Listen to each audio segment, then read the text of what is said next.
Hey guys, I'm back with my next video and this will be a continuation video about the production possibility curve. I will just give you a review what we studied in my previous video and it was regarding the central problems of the economy. That was our second topic. So let's start with it. The first topic that we studied was about the central problems of the economy. There were three problems and that was what to produce, how to produce and for whom to produce. Then we studied about the solutions of these central problems in three different types of economies. One of the economies was centrally planned. Then the second one was market economy and the third one was mixed economy. We have studied how these economies deal with these three central problems. So this was the subject content. This was the content of my previous video, and along with this, I have started a topic which was related to the production possibility curve. This is the topic that we will continue in this video. It is a quite lengthy topic and there are some topics left. So we will do that, and that is opportunity cost. So let me give you a glimpse of production possibility curve again. In my last video, I have taught you what a production possibility curve is. I have given you the define and I have taught you that the five main features of the PPC. It's the features and the explanations. इसमें मैंने आपको ये पढ़ाया था कि PPC जो है वो ये तीनों प्रॉब्लम को कैसे सॉल्व करता है. How PPC solve the problem of what to produce, how PPC solve the problem of how to produce, and how PPC solve the problem of for whom to produce. Excuse me. Then in the fourth topic we studied about the underutilization of resources, कि जब resources कम utilize होते हैं तो PPC पे क्या फर्क पड़ता है, उसके points पे क्या फर्क पड़ता है. Then we have studied about the growth of resources, कि जब resources grow करते हैं तो PPC में क्या फर्क पड़ता है. जब growth of resources होता है तो आपको याद होगा हमने पढ़ा था कि PPC shift हो जाता है. अगर resources बढ़ते हैं तो right पे, resources कम होते हैं तो left पे. ऐसा इसलिए होता है क्योंकि अगर आपके resources बढ़ेंगे तो आपका production भी increase जाएगा. जब हमने पढ़ा था व्हाट टू प्रोड्यूस तब हमने दो मेन चीजें पढ़ी थी. एक तो अटेनेबल और अनअटेनेबल कॉम्बिनेशन क्या होता है. अगर ये हमारा पीपीसी है तो अटेनेबल कॉम्बिनेशन वो होते हैं जो इस बॉर्डर पे आते हैं या इसके अंदर आते हैं. दिस इज AB इज हमारा प्रोडक्शन पॉसिबिलिटी कर्व. तो अटेनेबल कॉम्बिनेशन इस पे आएंगे या फिर इसके अंदर आएंगे, और जो अनअटेनेबल कॉम्बिनेशन वो इसके बाहर आते हैं. देन हमने पढ़ा था पोटेंशियल और एक्चुअल आउटपुट. पोटेंशियल आउटपुट होता है जब पीपीसी की सारी कंडीशन सेटिस्फाई हो रही होती हैं. इसकी तीन असम्पशंस थी अगर आपको याद हो तो. एक तो resources are given and then second one was resources are fully and efficiently utilised and the third one was technology was constant. तो जब ये तीनों सेटिस्फाई हो रही होंगी तो हमारा पोटेंशियल आउटपुट शो होगा, और वो कौन शो करेगा, जो हमारी AB कर्व है वो हमारा पोटेंशियल आउटपुट शो करती है. जब कोई भी पॉइंट इसके अंदर लाई करता है, इस एरिया, ये जो आपका ये आर्क दिख रहा है, इसके अंदर जो कभी भी पॉइंट लाई करेगा वो हमारा होगा एक्चुअल आउटपुट. यानी कि अगर हम अपने रिसोर्सेज को फुली और एफिशिएंटली यूटिलाइज करें तो हम इस कर्व पे आ सकते हैं, और वरना एक्चुअली हम लोग इधर हैं. तो हमने इसमें ये पढ़ा था. Then let us start with the content of the today's lecture and that is about the opportunity cost. If you remember, मैंने आपको पढ़ाया था एप्पल और मैंगोज के बारे में. हमने अपने y एक्सिस पे लिए थे एप्पल्स और x एक्सिस पे लिए थे मैंगोज. अगर आपको याद हो तो मैंने आपको एक चीज पढ़ाई थी. मैं आपको वापस पढ़ा देती हूँ. देखो, जब ये हमारा एक पीस ऑफ लैंड है और इस पे जब हम 100 यूनिट्स ऑफ एप्पल प्रोड्यूस करें, हमारे पास कुछ गिवन रिसोर्सेज है. We have some given resources. जब हम 100 यूनिट्स ऑफ एप्पल प्रोड्यूस कर रहे हैं तो हमारे मैंगो 0 यूनिट प्रोड्यूस हो रहे हैं. ठीक है.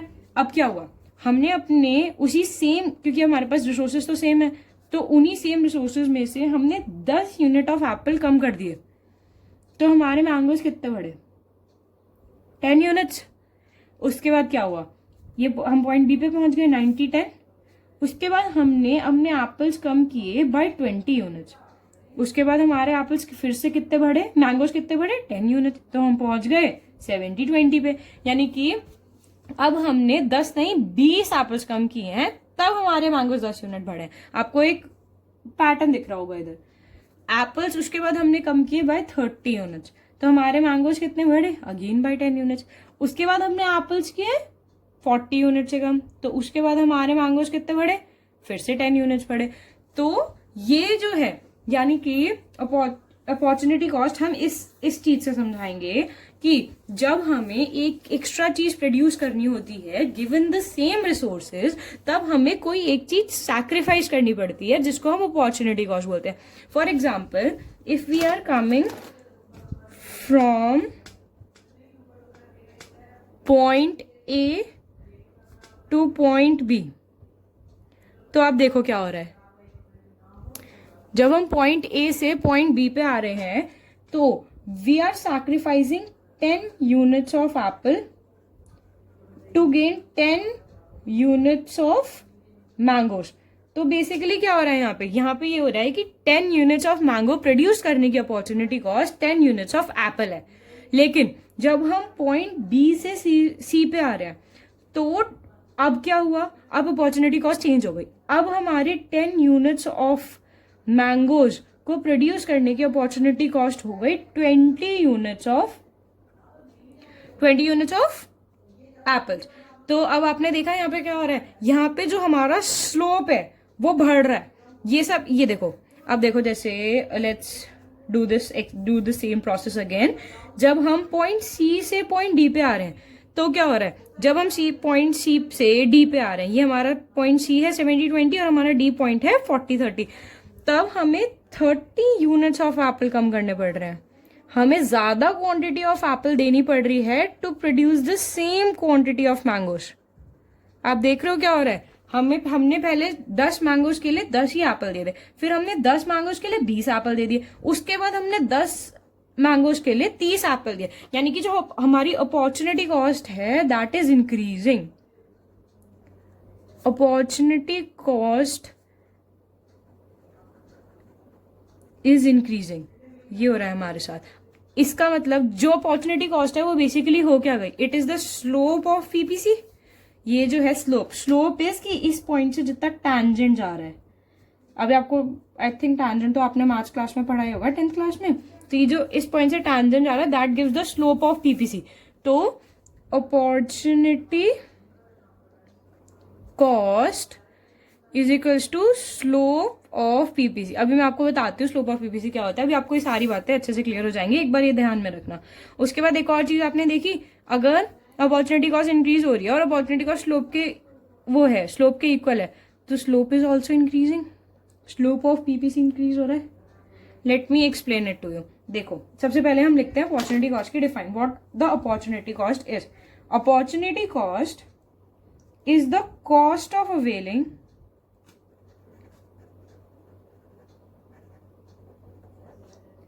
One opportunity.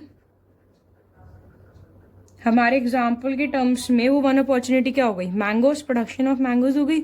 Cost, opportunity cost is the cost of availing one opportunity in terms of the loss of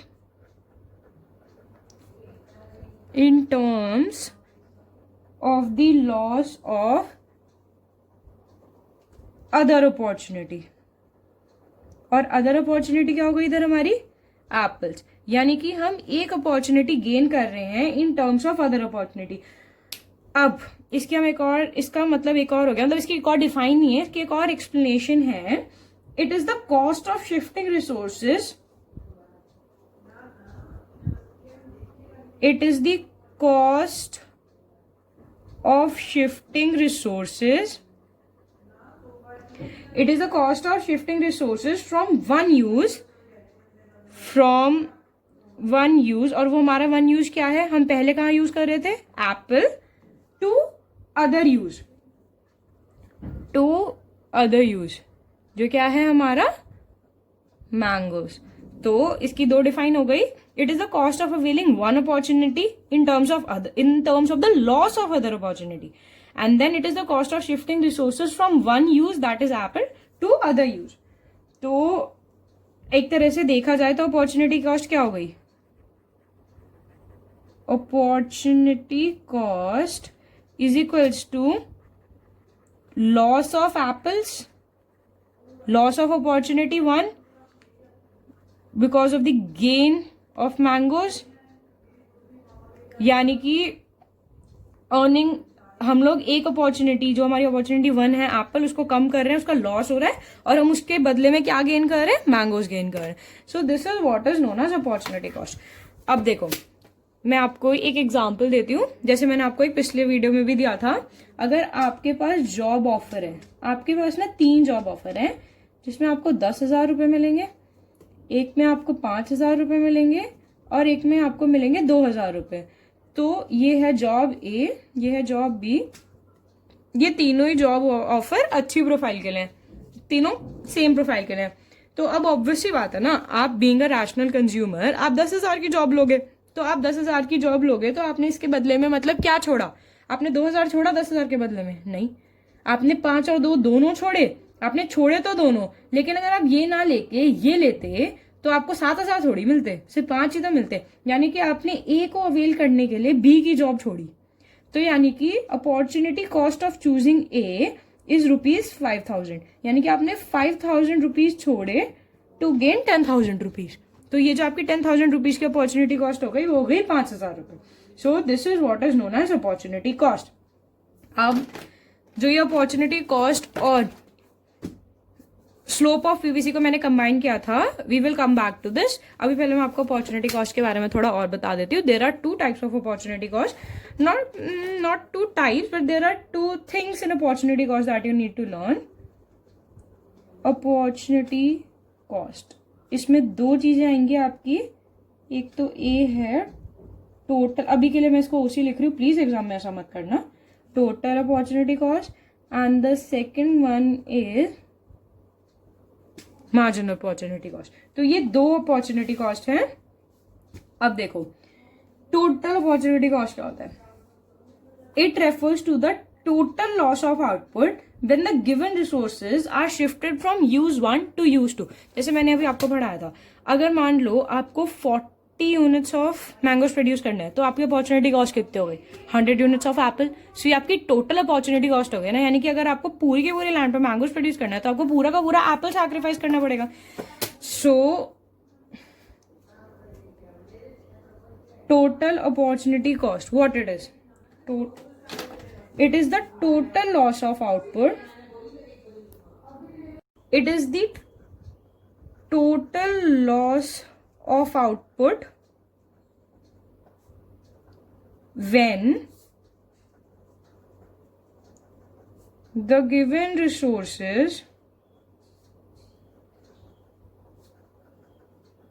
are shifted from use 1 to use 2. हमारे एग्जाम्पल में ये यूज 1 यूज 2 एप्पल मैंगोज हो गए. तो जो टोटल अपॉर्चुनिटी कॉस्ट क्या है? It is the total loss of output. Output में जितना टोटली लॉस हो रहा है. अभी आपको थोड़ा ये वेग सा लगेगा स्टेटमेंट, लेकिन जब मैं आपको मार्जिनल कॉस्ट पढ़ाऊंगी ना, तो आपको समझ आ जाएगा कि टोटल और मार्जिनल में क्या फर्क है, और इसका इंपॉर्टेंस भी समझ आ जाएगा. जो वर्ड है ना टोटल लॉस ऑफ आउटपुट, आपको इस वर्ड का पर्टिकुलर मतलब समझ आ जाएगा. So it is a total loss of output when the given resources are shifted from use 1 to use 2. जैसे अभी हमने एग्जाम्पल किया था, इसमें हम लोग जो हमारे टोटल आउटपुट है, हम लोग क्या कर रहे हैं, यूज 1 हमारा एप्पल है, हमारी रिसोर्सेज एप्पल प्रोड्यूस करने के लिए यूज हो रहे हैं, लेकिन हम क्या कर रहे हैं, उनको शिफ्ट कर रहे हैं एप्पल से मैंगोज पे. सो ये जो होती है, ये हमारी टोटल अपॉर्चुनिटी कॉस्ट होती है. ठीक है, अब let me explain you the concept of marginal cost. It is also known as marginal rate of transformation. ये जो अब मार्जिनल अपॉर्चुनिटी कॉस्ट होती है ना, ये स्लोप ऑफ पीपीसी भी कहा जाता है. Let me explain you why.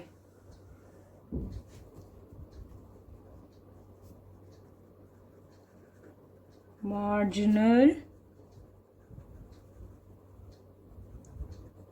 Opportunity cost. देखो मैं चीजें रिपीट इसलिए कर रही हूँ क्योंकि आई नो कि दिक्कत होती है इकोनॉमिक्स को थोड़ा सा लर्न करने में. तो मैं जब अगर रिपीट करूंगी ना, तो आपको वीडियो के थ्रू ही लर्न हो जाएगा. So that's why I am repeating things so many times. अगर आप पढ़ रहे हो वीडियो से, तो ये ध्यान रखना कि आप साथ साथ ही उन चीजों को लर्न करते जाओ. अगर आप ऐसा करते जाओगे, आपको एग्जाम में बिल्कुल दिक्कत नहीं आएगी. It's my promise. अब देखो मार्जिनल अपॉर्चुनिटी कॉस्ट क्या होती है. Let me write the define first. It refers to the opportunity cost per unit of additional output of crop 2 when some resources are shifted from one opportunity to other, यानी कि अब हम पर unit देखेंगे. Let me write it first, note down कर लीजिए. It refers to opportunity cost per unit of additional output. ये जो वर्ड है ना, बस इसी का खेल है. Per unit of additional output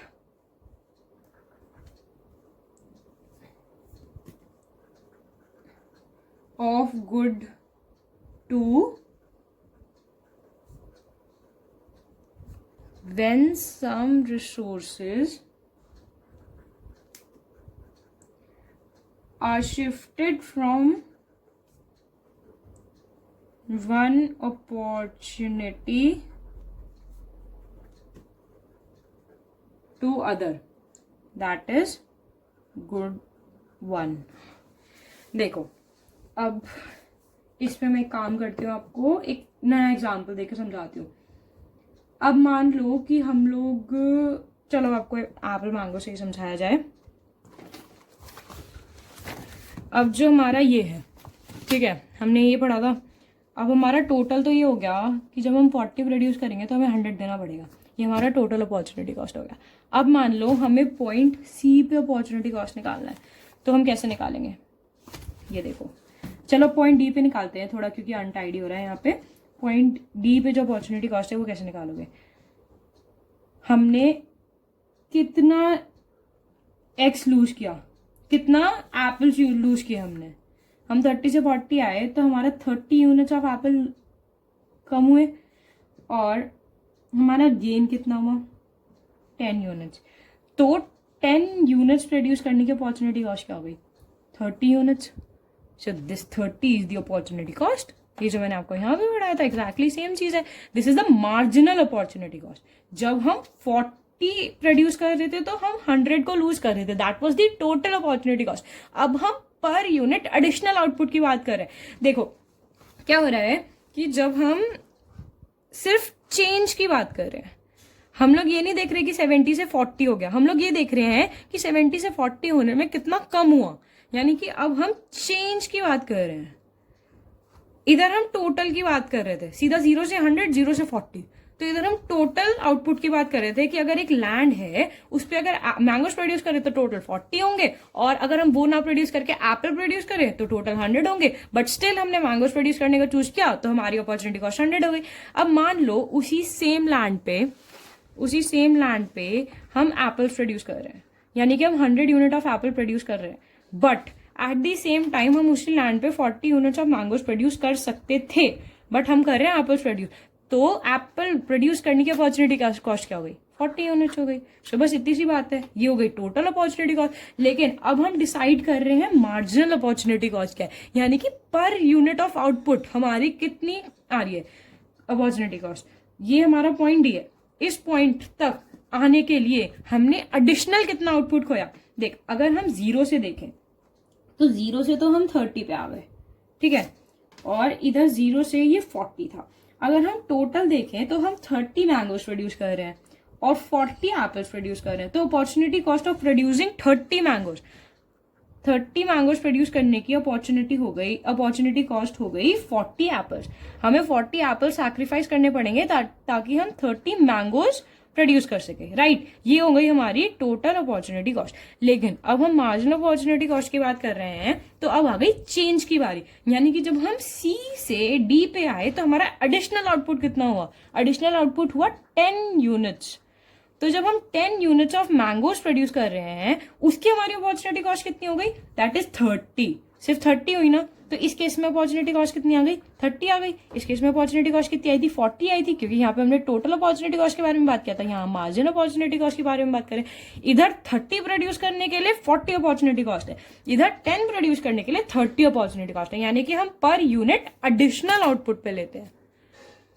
so I hope तुम लोग को ये बात समझ आ गई होगी. तो मैं अब मार्जिनल अपॉर्चुनिटी कॉस्ट का एक बार फॉर्मूला लिख दूं. Marginal opportunity cost is equals to the change in the loss of output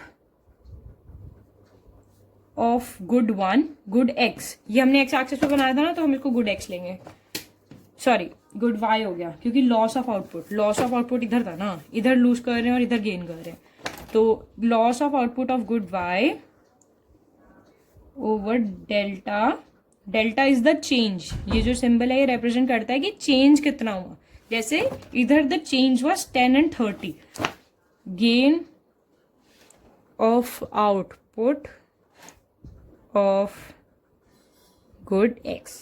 so this is हमारी मार्जिनल अपॉर्चुनिटी कॉस्ट की डिफाइन। अब एक very very very very very important है, मार्जिनल अपॉर्चुनिटी कॉस्ट जो है हम उसको मार्जिनल रेट ऑफ ट्रांसफॉर्मेशन भी बोलते हैं। अगर कहीं MRT लिखा है तो that is equal to the marginal opportunity cost. अब let me give you a diagrammatic illustration of this thing. वैसे तो मैंने आपको इधर डायग्राम से समझा दिया है, बट आपको नोट्स में हेल्प हो और आप कभी दोबारा पढ़ें तो आपको वीडियो की जरूरत ना पड़े, बस नोट्स देख के सब कुछ समझ आ जाए, इसलिए आई एम गिविंग दिस। अगर आपको चाहिए तो ये पार्ट स्किप कर देना, मैं जस्ट आपको जो मैंने अभी समझाया वर्ड्स में उसकी डायग्रामेटिक रिप्रेजेंटेशन दे रही हूँ। अब हमारे हमने एक कर्व बनाई AB, इस पे हमारे पॉइंट्स, इस पे हमारे 2 पॉइंट्स हैं, that is C and E। फिर ये हो गया हमारा पॉइंट D। सो यहाँ पे हमारा है गुड Y और यहाँ पे हमारा है गुड X। सो जो हमारी मार्जिनल रेट ऑफ ट्रांसफॉर्मेशन है that is equal to change in this, इनको भी नाम दे दें, RSLM दे देते हैं इसको, RSLM।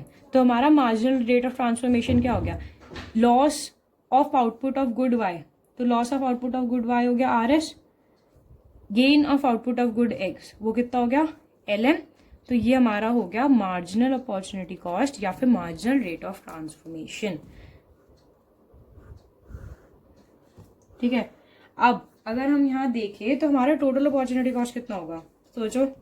जो हमारा टोटल अपॉर्चुनिटी कॉस्ट है that will be equals to OA, यानी कि हमें OB प्रोड्यूस करने के लिए हम OA को सैक्रिफाइस करें, तो वो हमारा हो जाएगा total opportunity cost. So this was all. अगर इसको और इलाबोरेट करना है तो RS को तुम CD लिख लो, देन LM इज आपका D, तो CD ओवर D, और this also gives us the slope of PPC, production possibility curve का जो स्लोप है वो दिया जाता है मार्जिनल अपॉर्चुनिटी कॉस्ट या मार्जिनल रेट ऑफ ट्रांसफॉर्मेशन से। Let's move forward with our class. And अगर आपको मार्जिनल अपॉर्चुनिटी कॉस्ट और टोटल अपॉर्चुनिटी कॉस्ट में डिफरेंस है तो आप लिख ही लोगे, that is the change, that is the total. And उसमें क्या होता है, वो इंडिकेट करता है कि रिसोर्सेज शिफ्ट हो रहे हैं, एक मार्जिनल अपॉर्चुनिटी कॉस्ट इंडिकेट करता है रिसोर्सेज शिफ्ट हो रहे हैं यूज 1 से यूज 2 पे, और टोटल अपॉर्चुनिटी कॉस्ट ये बताता है कि जो रिसोर्सेज हैं वो कैसे लगेंगे, मतलब जब हम रिसोर्सेज लगाएंगे हम कितना गुड 1 प्रोड्यूस कर लेंगे और कितना गुड 2 प्रोड्यूस कर लेंगे। So that is what it is. अब थोड़ा स्लोप ऑफ PPC का इंपॉर्टेंट पार्ट, इसमें स्लोप ऑफ PPC से रिलेटेड, स्लोप ऑफ PPC इससे रिलेटेड आपके पास 2 पॉइंट्स आते हैं। एक होता है Y, 2 क्वेश्चंस आते हैं actually, Y slope of PPC, Y PPC slope downwards, sorry I am so sorry, Y PPC slope downward, ये हमारा पहला क्वेश्चन है। और सेकंड क्वेश्चन है Y PPC is concave to the origin. अब देखो PPC डाउनवर्ड क्यों स्लोप करता है। एक तो मैं आपको एक चीज बताना चाहती हूँ, जो हमारा स्लोप होगा ना दैट इज नेगेटिव। चलो मैं आपको आगे बताती हूँ, पहले मैं आपको ये आंसर कर देती हूँ कि PPC डाउनवर्ड क्यों स्लोप करता है। अब देखो PPC स्लोप डाउनवर्ड्स क्योंकि जो गिवन रिसोर्सेज हैं, ये जो गिवन रिसोर्सेज हैं they are shifted from one use to another. मतलब कि हमें गुड वाई को, ये जो हमारा गुड वाई है इसको कम करना पड़ रहा है और गुड एक्स को बढ़ाना पड़ रहा है। तो इसलिए जो पीपीसी है वो झुकता चला जाता है, क्योंकि जो हमारी टेक्नोलॉजी है वो तो कांस्टेंट है, हमें बस रिसोर्सेज को शिफ्ट कर हम जो है वो रिसोर्सेज को शिफ्ट कर रहे हैं from good Y to good X. तो उससे क्या हो रहा है, पीपीसी जो है वो मुड़ता चला जा रहा है, झुकाव आता चला जा रहा है उसमें। दैट इज बिकॉज कि ये जो मैंने आपको यहाँ पे वो बताई थी एमआरटी, जो स्लोप है that is decreasing, the slope is increasing but हम लोग का क्या हो रहा है, लॉस हो रहा है। ये जो लॉस है ये ज्यादा हो रहा है और जो हमारा गेन है वो कम हो रहा है। जैसे अभी हमने यहाँ पढ़ा था, ये जो हमारा लॉस है ये ज्यादा हो रहा है 10, 20, 30, 40, और जो हमारा गेन है वो 10 यूनिट से ही हो रहा है। तो इससे क्या हो रहा है कि जो हम लोगों को ज्यादा एफर्ट्स, मतलब जब हम एप्पल्स प्रोड्यूस कर रहे थे तो हम, आप एक बात नोटिस की आपने, जब हम एप्पल्स प्रोड्यूस कर रहे थे तो हम 100 कर पा रहे थे, लेकिन जब हम मैंगोज प्रोड्यूस कर रहे थे तो 40 कर पा रहे थे। यानी कि जो रिसोर्सेज स्पेशलाइज हो चुके हैं एप्पल्स प्रोड्यूस करने में, जब वो मैंगोज प्रोड्यूस करेंगे तो उनको ज्यादा रिसोर्सेज लगेगा, यानी कि आपको ज्यादा एप्पल सैक्रिफाइस करने पड़ेंगे मैंगोज प्रोड्यूस करने के लिए। So this is the reason why PPC slopes downward. So हमारा जो एक क्वेश्चन है वो आंसर कर दिया है मैंने, PPC slopes downward because the given resources increase in the output of good 2 is possible only when there is a decrease in output of good 1। ये क्योंकि हम लोग गुड 2 को, अगर टेक्नोलॉजी हम कांस्टेंट एज्यूम करते हैं तो हम गुड 2 को इंक्रीज नहीं कर सकते जब तक हम अपने गुड 1 को कम नहीं करते। सो इसकी वजह से जो पीपीसी है वो डाउनवर्ड स्लोप करता है। ठीक है, अब हमारा नेक्स्ट क्वेश्चन है वो है ये बहुत इंपॉर्टेंट है और ये एग्जाम में पक्का पक्का पक्का आ सकता है। मतलब this is a very important thing to understand, और अगर आपने मेरी पहली वीडियो नहीं देखी और ये सब नहीं समझा तो आप इनको लर्न नहीं कर सकते, या तो आप रट के चले जाओ। सो रटना इज नॉट अ सोल्यूशन, आप भूल जाओगे कि ऐसा क्यों हो रहा है। तो इसको ढंग से देखो, रिवाइज करो और फिर इन क्वेश्चन को आंसर करो।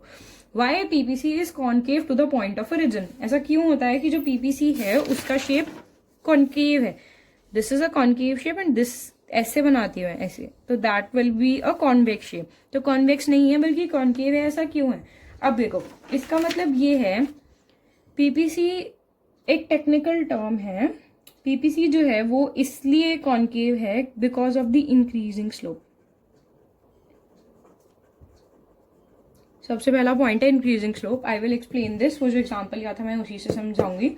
सो इंक्रीजिंग स्लोप की वजह से क्या होता है, हम लोग लेफ्ट टू राइट मूव करते हैं। और जो सेकंड है वो पॉइंट ये है कि slope of PPC is equal to the marginal opportunity cost. यानी कि जो हमारा स्लोप ऑफ पीपीसी है, ये जो है slope of PPC that is equal to the marginal opportunity cost. तो इसकी वजह से क्या होता है, अपॉर्चुनिटी कॉस्ट बढ़ रही है, सॉरी स्लोप बढ़ रहा है तो अपॉर्चुनिटी कॉस्ट भी बढ़ रही है। यानी कि जब हम धीरे धीरे मैंगो ज्यादा प्रोड्यूस करने लग जाएंगे उसके लिए हमें एप्पल ज्यादा से ज्यादा देने पड़ जाएंगे ना, तो that is increasing opportunity cost. पहले हमारी फर्स्ट केस में जब हम ए से बी पे मूव किए तो हमारी अपॉर्चुनिटी कॉस्ट क्या थी, 10।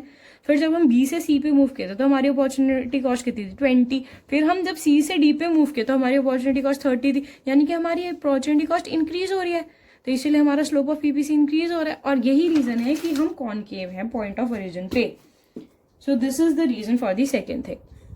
सो ये जो टॉपिक है, आई विल राइट इसके आंसर्स, इसके नोट्स इसके नीचे and will post it on the Google drive. आप लिंक से देख लेना, अभी मैंने एक्सप्लेन कर दिया, I am not writing it down. ठीक है, अब जो हमारा नेक्स्ट इम्पॉर्टेंट टॉपिक है वो है why does marginal rate of transformation tend to rise.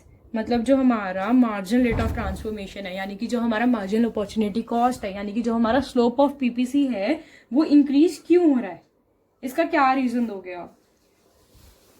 जो हमारा मार्जिनल अपॉर्चुनिटी कॉस्ट है, it tends to rise because resources are continuously shifted from good 1 to good 2।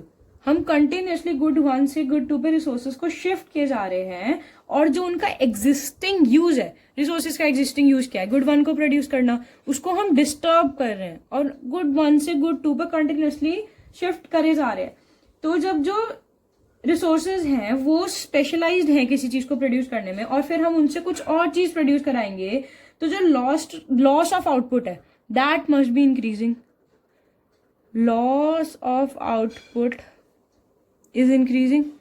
ये तो आपको अभी मैंने जस्ट अभी समझाया है जब मैंने कॉनकेव वाली बात बताई है. देखो, जब हम एप्पल्स हैं यहाँ, जब हम एप्पल से मैंगोज पे शिफ्ट कर रहे थे तो क्या हो रहा था, हमें सेम यूनिट ऑफ एप्पल के लिए, सेम यूनिट ऑफ मैंगोज के लिए ज्यादा एप्पल देने पड़ रहे थे. तो ये क्या हो रहा है, यानी कि loss of output is increasing. जैसे जैसे लॉस ऑफ आउटपुट इंक्रीज होगा, marginal rate of transformation increase होगा. Marginal rate of transformation increase होगा तो मार्जिनल अपॉर्चुनिटी कॉस्ट इंक्रीज होगी. वो इंक्रीज होगी तो स्लोप ऑफ पीवीसी इंक्रीज होगा. स्लोप ऑफ पीवीसी इंक्रीज होगा तो वो कॉनकेव होता चला जाएगा. तो यही रीजन है कि मार्जिनल अपॉर्चुनिटी कॉस्ट धीरे धीरे बढ़ती है.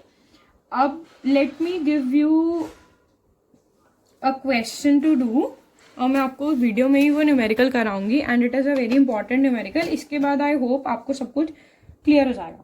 ठीक है, अब आपका क्वेश्चन ये है, लेट मी राइट इट. आपका क्वेश्चन ये है कि आपकी एक इकोनॉमी है, लेट अस से वंडरलैंड. वंडरलैंड में सिर्फ 2 गुड्स प्रोड्यूस होते हैं. एक तो वहां के बच्चे खाते हैं मैगी और खाते हैं पास्ता. ठीक है, वहां पे सिर्फ 2 गुड्स प्रोड्यूस हो रहे हैं. अब जो आपके वहां के मैनेजर हैं, उन्होंने वहां पे आपको प्रोडक्शन की पॉसिबिलिटीज दी हैं. उन्होंने बोला है कि आप बस इसको ऐसे ही प्रोड्यूस कर सकते हो गिवन रिसोर्सेज.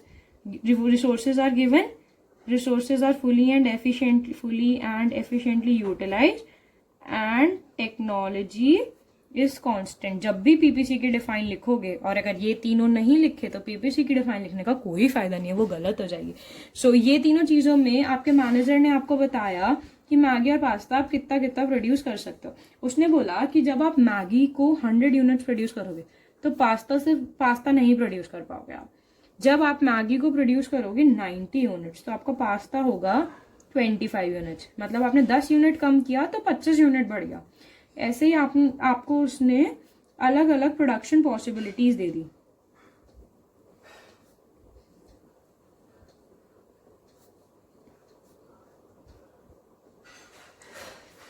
सो ये आपकी प्रोडक्शन पॉसिबिलिटी हो गई. अब आपका काम है फाइंड मार्जिनल अपॉर्चुनिटी कॉस्ट. आपको मार्जिनल अपॉर्चुनिटी कॉस्ट बनानी है. Draw the production possibility curve, और आपको प्रोडक्शन पॉसिबिलिटी कर्व बताना है. ठीक है, सो अब कुछ पॉइंट्स याद रखना and let's start with it. ये आपकी बन गई एक्स एक्सिस. अब आप सोचोगे कि मैगी को कहाँ पे ले और पास्ता को कहाँ पे ले, तो आप ऐसे देख लेना कि हमेशा जो लूज हो रहा होता है, क्योंकि मार्जिनल अपॉर्चुनिटी कॉस्ट जो कर्व होता है हमारा पीपीसी वो ऐसे बनता है ना, तो जिसका आउटपुट कम हो रहा होता है वो हमेशा वाई एक्सिस पे आएगा. इधर मैगी का आउटपुट कम हो रहा है तो हमारी जो मैगी है वो वाई एक्सिस पे आएगी. अब हमारा पास्ता का आउटपुट इंक्रीज हो रहा है तो जो हमारा पास्ता है वो एक्स एक्सिस पे आएगा. ठीक है, अब हम पॉइंट्स मार्क करते हैं. सो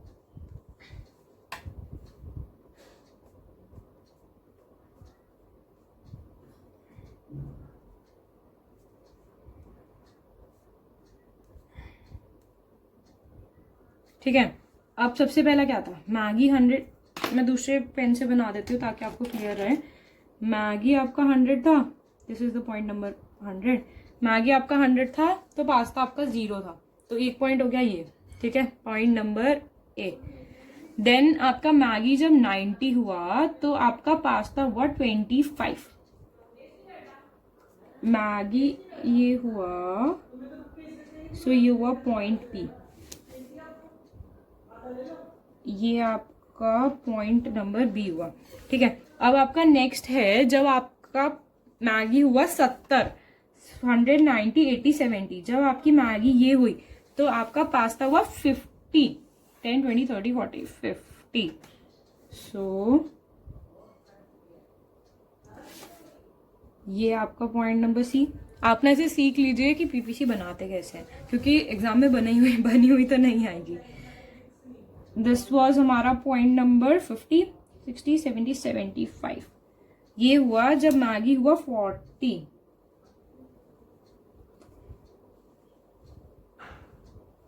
राइट. फिर उसके बाद मैगी हुआ 10,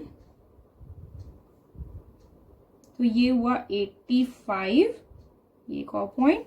देन जब मैगी हुआ 0 तो ये हुआ 87, यानी कि समवेयर हियर। तो जब हम इसको ज्वाइन करेंगे, इसे एक और बात याद रखना, एग्जाम में 10 से ड्रॉ मत करना, कॉपी नीट नहीं लगती है, एग्जामिनर को अच्छा नहीं लगता है। DEF, तो ये हमारा बना production possibility curve. So I hope आपको प्रोडक्शन पॉसिबिलिटी कर्व तो बनाना आ ही गया होगा।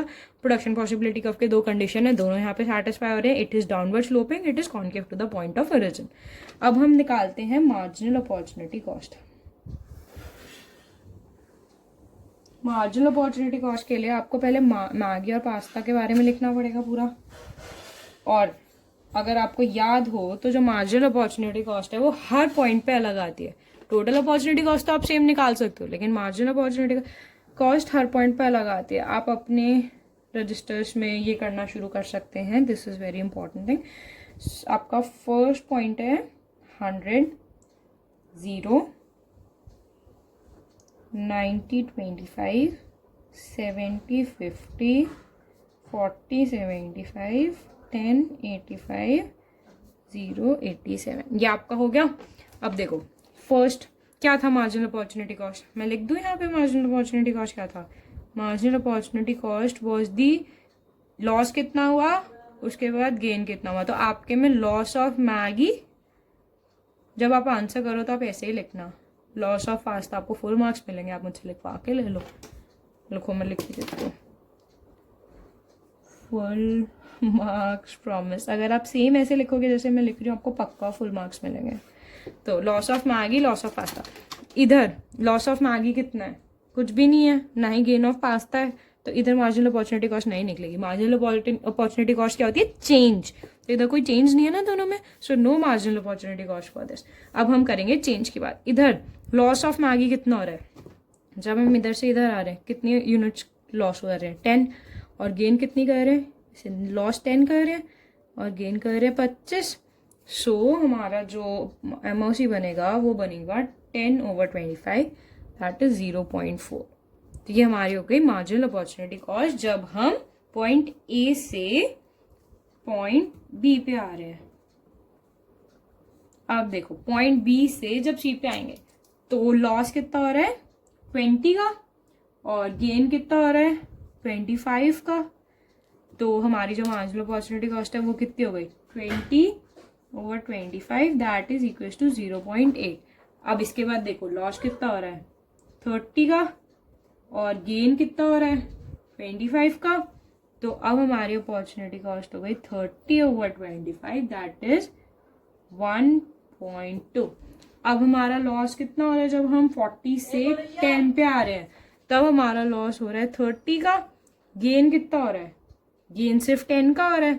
तो हमारी अपॉर्चुनिटी कॉस्ट कितनी हो गई 30/10, दैट इज 3।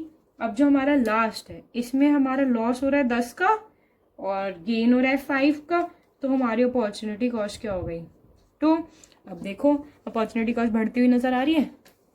इधर से इधर गए तो अपॉर्चुनिटी कॉस्ट बढ़ गई 0.4, इधर से इधर वापस बढ़ गई 0.4, फिर इधर से इधर गए 0.8 बढ़ गई, इधर से इधर गए ये 5 है, सॉरी इधर ये 2 का गेन हो रहा है, 2 है, ये इधर 5 आएगा, इधर 2 से बढ़ गई अपॉर्चुनिटी कॉस्ट। तो ये हमारी opportunity cost, marginal opportunity cost increase हो रही है, यानी कि जो हमारा स्लोप है वो इंक्रीज हो रहा है। So this was a very important example, और इससे आपको सब कुछ समझ आ गया होगा I hope. So this was all about our video. ये बहुत छोटी सी वीडियो है, आप एक बार पूरा का पूरा वापस पढ़ना, इसको गो थ्रू करना। आपको कुछ समझ नहीं आया हो तो कमेंट सेक्शन में बताना। आपको और कुछ चाहिए या और एग्जाम्पल्स चाहिए तो बताना। मैं इस चैप्टर का असाइनमेंट अपलोड कर दूंगी जैसे मैंने फर्स्ट चैप्टर का किया था। एंड उसके बाद भी आपको लगता है कि मैंने कोई टॉपिक मिस कर दिया हो या आपकी बुक्स में कोई टॉपिक हो जो मैं नहीं बता पाई हूँ तो प्लीज़ मुझे कमेंट सेक्शन में ज़रूर बताना, और मेरी नेक्स्ट वीडियो के लिए सब्सक्राइब करना मत भूलना। Thank you so much, bye bye students. Hello guys.